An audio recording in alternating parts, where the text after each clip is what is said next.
Welcome to the Keeping the Nostalgia Alive show. As you can see with us is Indiana University Hoosier men's basketball coach and Broad Ripple High School class of 1976 graduate, Michael Woodson. Coach Woodson, thanks for taking some time to talk about basketball, talk about being at Broad Ripple, talking about Coach Smith, and of course, maybe a couple of questions within there of Coach Knight.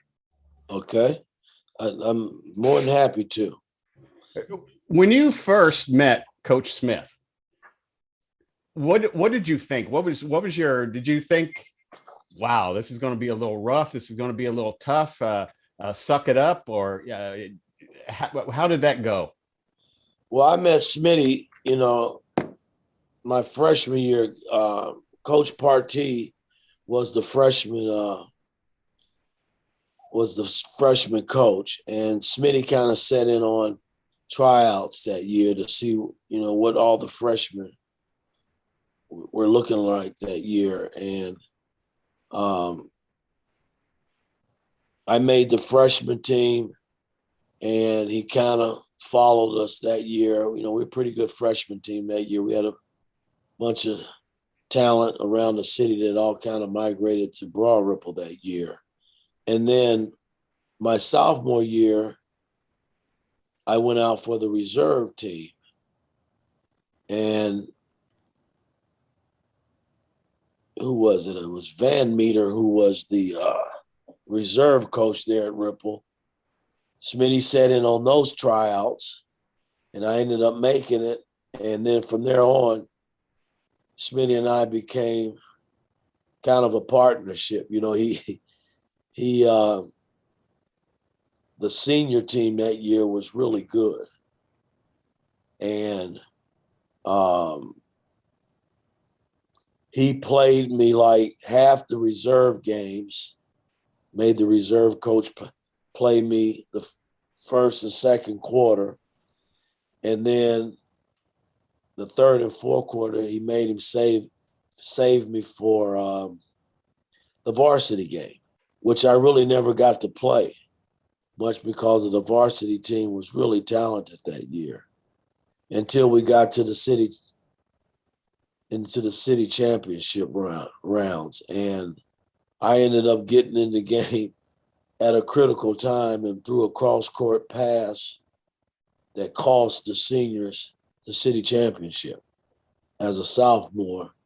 And he never said one word to me. He just took it out on the seniors like it was their fault, and really it was my fault. And from that point on, Smitty and I developed a hell of a relationship, because my junior and senior year, that's when I really took off as a player. People don't understand that the Hinkle sectional was really hard to get out of. Well, it was because of all the inner city schools that possess so much talent. You look at Tech and Washington and Arlington, Marshall. Who else was it? I'm trying to. Cathedral, Howe. It was Christmas Addicts. I forgot about them. I mean, it was just so much inner city talent that, one game, slip up, you go home. And we basically, in the sectionals, we beat up on each other. And then schools, outside the city, the Garys, the Marions, those teams would come in, and I would always used to think that they always had an easier route than we inner city schools had, because of the talent that we had in the city. I know I'm fast forwarding a little bit here, but what was it like to sit on the bench at Broad Ripple during their 1980 state championship run, and also have Steve Downing sitting on the Washington bench on the other side? What was that like? I wasn't on the bench. That run, I was in 86, I was still playing basketball. No, in 80. And are you talking about sitting? Did I come down for that? I don't think so. I have a picture of you sitting on the bench during the regionals, and Steve Downing was sitting on the Washington I thought bench. You said the championship. Oh, I apologize. Okay. No, because I didn't get to see the long court pass and all of that. But no, it was unbelievable, because Smitty, Smitty was probably one of the last coaches, inner city coaches, to win it what I call the right way, the hard way. You got all these Class A divisions now in high school basketball in the state here. But he was one of the last inner city coaches, I think, to win the championship. It was a hell of a run for him because if I believe Stacy Turan doesn't make the long shot, they don't go to the finals that year to win it. So what do you use? Do you still use something on a daily basis, or do you think of Coach Smith on a daily basis during coaching now at Indiana University? And what do you use from him? There's not a day that goes by I don't think about Smitty, because when I look at our history together and our relationship that we developed, I was the player, and a lot of people don't know this. I was the player that probably cost Smitty a big-time job in college basketball at the University of Wisconsin. Because when I was coming out my senior year, Wisconsin was going to give Smitty the job if I had made the commitment to go. And I didn't want to do that. I wanted to go to Indiana. I always knew I wanted to go to Indiana. And so Smitty never really got the big-time chance to coach on a major level in college. So I felt an obligation when I got in position as a pro head coach that I was going to do everything possible to help Smitty fulfill a dream that most high school coaches would never get an opportunity to do. And I made him, when I got the head job in Atlanta with the Hawks, I made him come to Atlanta once a month and learn the NBA game and sit with me and just learn. And then when I got the head job, he did that for 6 years. And when I got the head job in New York, I hired him as my assistant coach. And he was probably the oldest assistant coach in the NBA at that time and never coached in college, as far as I know. And never had a relationship in the NBA. So I thought it was fun. We had a good run in New York together, man. And then he ended up dying on me, which was a heartbreaker for me. I talked to him the night before that he passed, and it was supposed to be like a routine surgery. And people just don't understand how many lives that guy touched. No, he touched a lot of people, man. I was in Memphis the week before he died, and normally when I go to Memphis, I'll send a car to pick him and Lil, his wife, up to come down to the hotel and get him a room. And they would have dinner with me the night before the game. And then the next morning, he and I would always get up. He'd come to my meeting and we'll go have breakfast and then get on the bus and go over for shoot around. Well, that particular morning when we were there, he came down and had dinner, but he didn't have the strength to go. He said he wasn't feeling well, where he couldn't. Let me shut this off.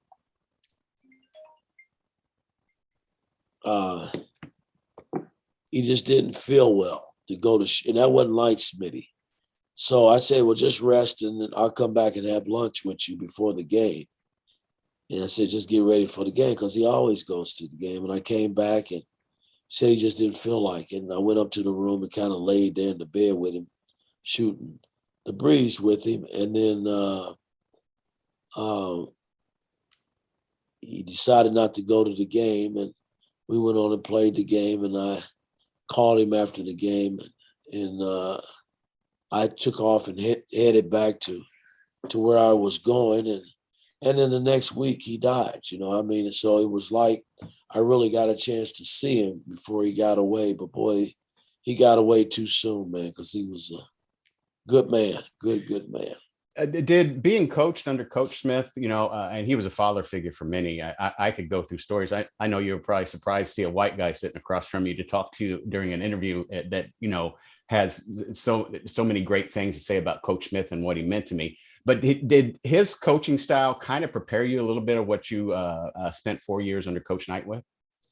Yeah, I mean, I think what he did for me he prepared me for Coach Knight, meaning, back then, a lot of the high school coaches kind of looked at Coach Knight as like the guy, which he was. And even though Smitty and Coach Knight had their differences, Smitty still respected Coach as a coach. And his principles were pretty much the same. He was very disciplined, Smitty was, on and off the court. And that, more than anything, forget the X's and O's, that prepared me for Coach Knight in a major way.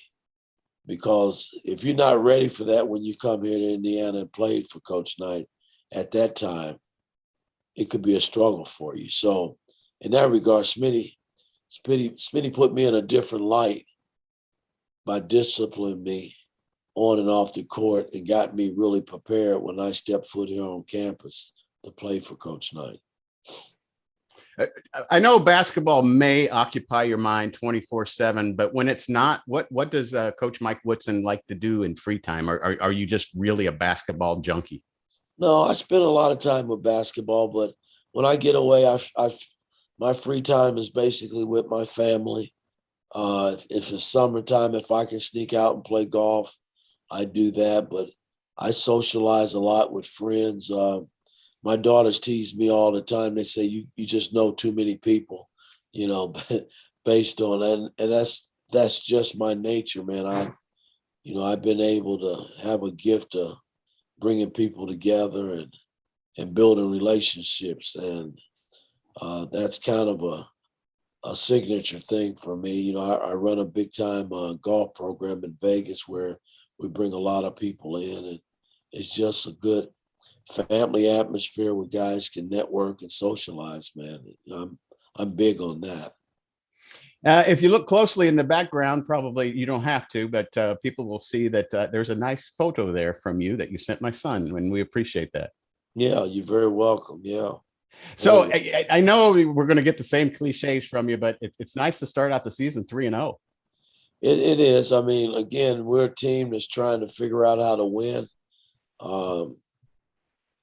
figure out how to bond together and learn and get to know one another. I mean, some of these guys have been together a while, and there are a number of guys that this is all new to them. But at the end of the day, these guys have done everything that I've asked them to do, and we just got to keep working, man, taking it a game at a time, a practice at a time, and see if we can grow and get this team back on top. One last question. What's the schedule like compared to coaching in the NBA? Is it different, or is it a busier schedule? I mean, you got probably things to do at 9, 9:30, 10 o'clock. I mean, does the day get away from you, or is it just as busy as coaching in the NBA? I'll just say this: 34 years, 100 plus games. No, it's not as busy as the NBA. It really isn't. I mean, it's a lot of work in college basketball from the recruiting standpoint and staying on top of these players. But when you talk about a 30 game schedule versus 100 plus schedule, that's the difference. You traveling, playing 3-4 games a week in the pros, and in college you probably playing 2 games a week. So that's the difference, I think. Well, we can cross our fingers. I know the voting is not released on who's going to be inducted into the Indiana Basketball Hall of Fame until the end of this month. But hopefully this will be the year for Coach Smith and Coach Woodson, Indiana University Hoosiers men's basketball coach. Thank you for spending some time with us on the Keeping the Nostalgia Live show from one Broad Ripple Rocket to another. I appreciate you, and good luck on the rest of your season. Thank you very much. I appreciate you. Thank you.